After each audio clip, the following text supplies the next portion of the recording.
Nous ne parlons ni de foi ni de religion. Nous ne cherchons pas à essayer de savoir quelle est la pensée de Dieu, qu'est-ce qu'il veut, qu'est-ce qu'il dit. Nous essayons uniquement de discuter de son existence. Et aujourd'hui, il se trouve qu'il y a une révolution scientifique, comme le disait Olivier, qui fait que la croyance en un univers uniquement matériel, sans Dieu créateur, scientifiquement, est en train de devenir quasiment intenable.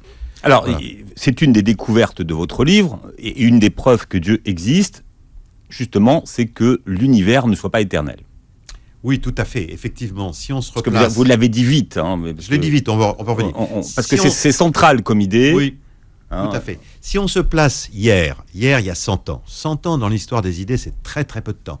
Donc si on se place en 1922, la totalité des scientifiques du monde pensent que l'univers est éternel. C'est tout à fait étonnant. Et non seulement ils pensent qu'il est éternel, mais ils pensent qu'il est également stable, statique, et ils pensent qu'il est probablement aussi infini géométriquement. Et en fait, ce qu'ils vont découvrir, d'ailleurs ça les surprend eux-mêmes énormément, c'est que ça n'est pas le cas du tout. L'univers n'est pas éternel, il a eu un début et il aura une fin.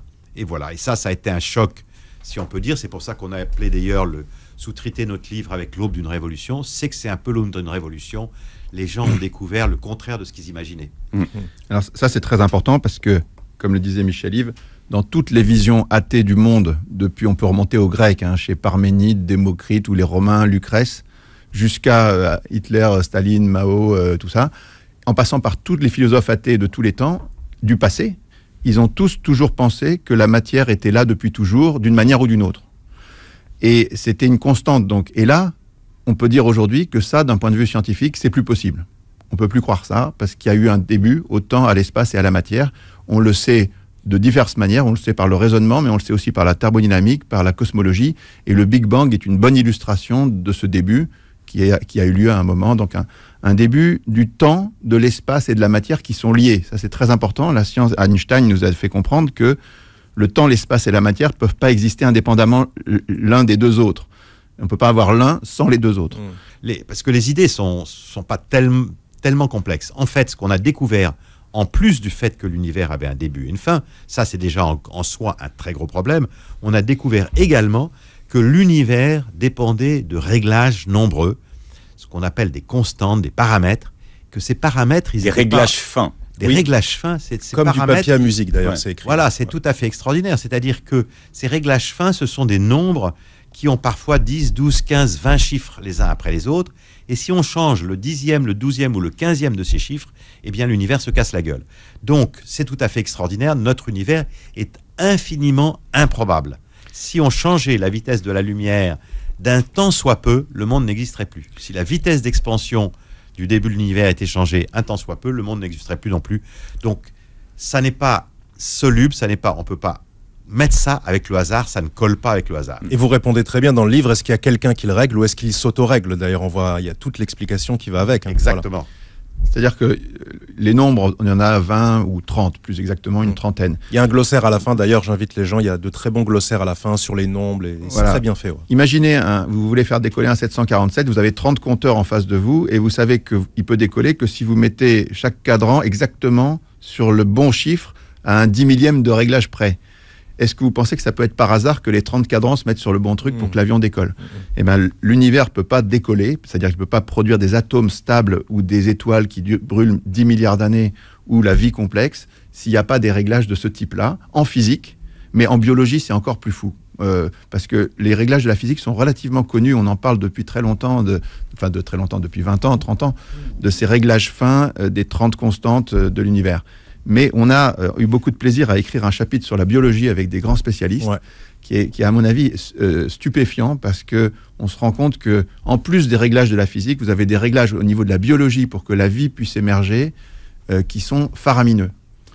Alors, oui, mais cette histoire de réglage fin, si on comprend bien, c'est une preuve scientifique de l'existence de Dieu. Oui, absolument, parce que on peut dire que c'est une preuve scientifique de l'existence de Dieu, parce que ça veut dire que les réglages de l'univers sont d'une infinie improbabilité, sont infiniment improbables.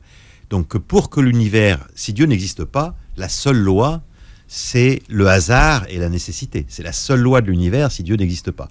Eh bien, avec le hasard et la nécessité, l'univers est absolument incompréhensible. Il est tellement improbable que personne ne peut croire ça. Olivier racontait que c'était dans un avion où il y avait 30 cadrans avec 30 nombres qui étaient réglés jusqu'à la 15e décimale. Voilà, notre univers, c'est pas possible que ce soit comme ça. Donc, alors, le hasard... attendez. Bien sûr. Parce que les matérialistes, ils ont quand même essayé de réagir par rapport à tout ça. Ouais. Donc, sur le premier point, comme vous l'avez bien résumé tout à l'heure, il y a 2 points. Il y a le point du début de l'univers qui est attesté par toute une série de disciplines et le point du réglage fin qui est attesté par toute une autre série de disciplines scientifiques.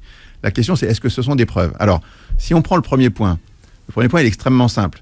Vous avez un début au temps, à l'espace et à la matière, donc il y a une cause qui n'est ni temporelle, ni spatiale, ni matérielle, qui est donc transcendante à notre univers et qui a créé cet univers, cette matière, ce temps et cet espace avec puissance. Voilà. Vous avez 2 niveaux.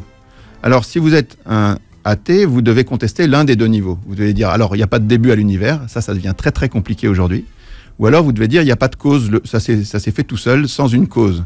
Et là, on arrive à des choses très amusantes parce que vous avez parmi les plus grands scientifiques un gars qui s'appelle Stephen Hawking. Vous savez, celui qui était sur... Oui, vous en parlez très bien dans le livre. Stephen Hawking, à un moment, il dit, bon, moi, je veux rester athée, donc j'explique que l'univers s'est créé tout seul à partir de rien à cause de la force de gravité. Et il y a son collègue d'Oxford, John Lennox, qui dit « Une absurdité reste une absurdité, même quand elle est proférée par un scientifique mondialement connu. » J'adore ce passage parce que on voit dans quel corner les gens sont mis quand ils sont obligés d'essayer de trouver des alternatives. Ça, c'est pour la partie du début.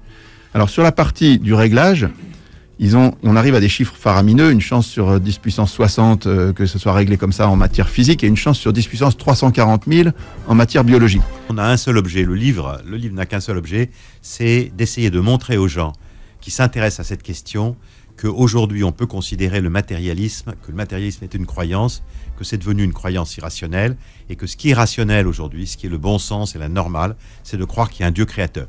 Voilà l'objet, c'est déjà beaucoup.